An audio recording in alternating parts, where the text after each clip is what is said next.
Hello everyone and welcome to our Saturday lunchtime show here at Lonato in Italy for round 2 of the FIA Karting European Championship for the KZ, KZ2 and Academy Trophy classes. My name's Chris McCarthy, alongside me is Guillaume Alvarez. Thank you for joining us here at our hospitality unit. This lunchtime show, of course, where we're going to bring you up to speed with what's happened this morning so far in the first round of heats. Guillaume, we've seen some fantastic racing so far, I think it's fair to say. Conditions are perfect, if not a little bit too hot, but you can't complain about that.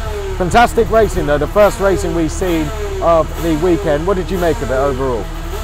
I mean, in the KZ category, it's been absolutely fantastic, We saw good battle going on, and as we could expect in this kind of category, it has been fierce battle between the top favorite. We saw a good Paolo De Conto in 4th position.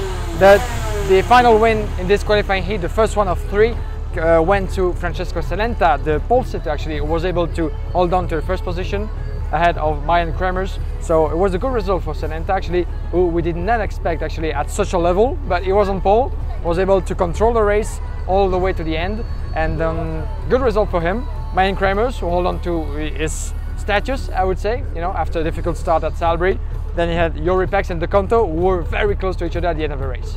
Yeah, I think what we've seen is overtaking's very much possible, as I think some of us expected in the KZ classes. Starts interesting, Celenta opting to swap sides on the track with Marian Kremers at the start as he was on pole position. And for the Academy Trophy, I think a lot of nerves we saw out there. I think we've not seen the best of racing from them yet. Let's go through the results. KZ2 qualifying heats for Groups B and D. Riccardo Longhi, he's in the top 10 in the championship. It's just outside the top 5, in fact. He took a very comfortable win, but we saw a fantastic battle, didn't we, at the end? Alexander Schmitz just about pipping Adrian Renner down on the last lap. Yeah, once again, it was beautiful. And Adrian Renner, we thought until the very last lap that he could be in second position, the current leader of the KZ2 category. But then, he lost it in really the last corners before the checkered flag to Alexander Schmitz.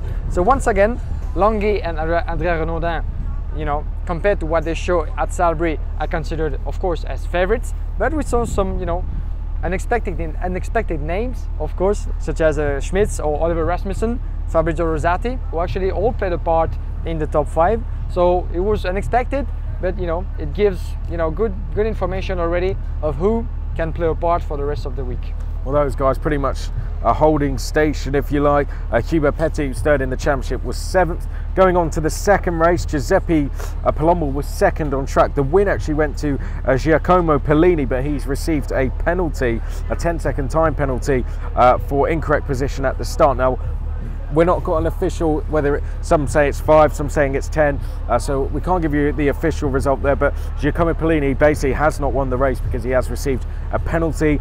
So the win has gone to Giuseppe Palombo as a result. 2.5 seconds clear from Pierre Loubert. So that's worked out in Loubert's favour. 2nd in the championship, 8 points behind Renaudin.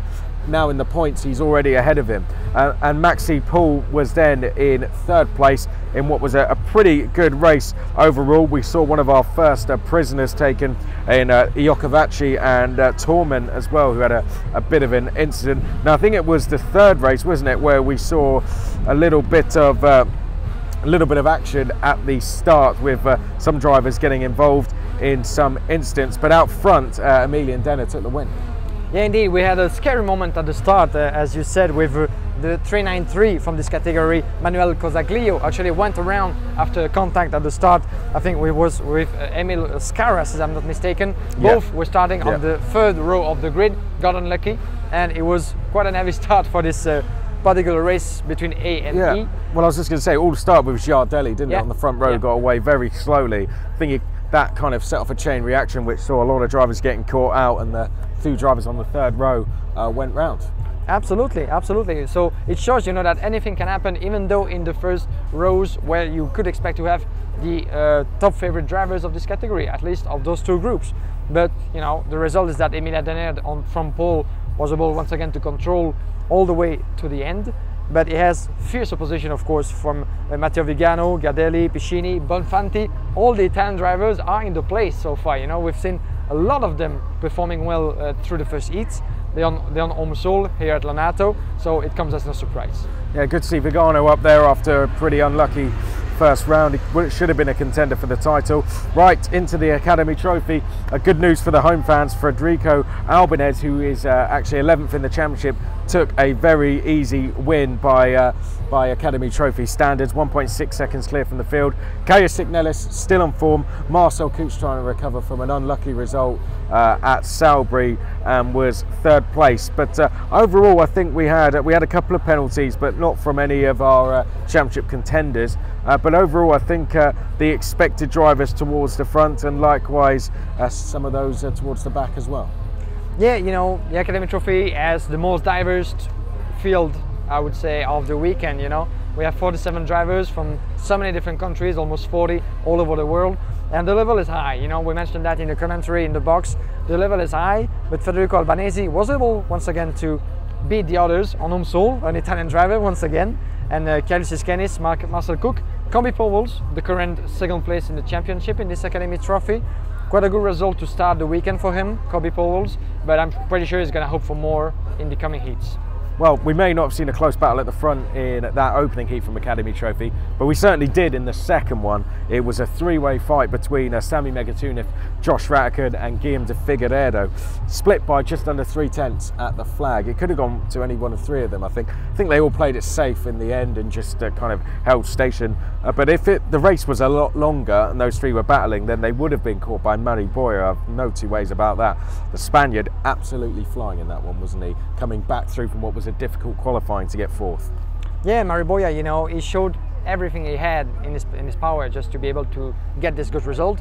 He's the current leader of the category after his victory, of course, at Salisbury. So he has to perform, you know, he has to confirm in the second round before the final in September in Belgium. But, you know, once again, the big names in this field are out there in the top position. Sorry, Megatunif, once again, a pole sitter, being able to, you know, make his way to the victory. We had many of them this morning. Figueiredo, Boya, you named them. Jack Crawford, who had a good performance back in 6th position after starting in the midfield. So the American driver has shown some interesting pace, and he might be among the contenders as well. I certainly think so. As you said, Crawford there in 6th, Tuukka Tappinen was 7th. Very interesting race overall. I think once we put those guys with the winner of our first heat, which was of course the Italian Albanese, we're going to have some pretty interesting stuff this afternoon. Let's conclude with KZ.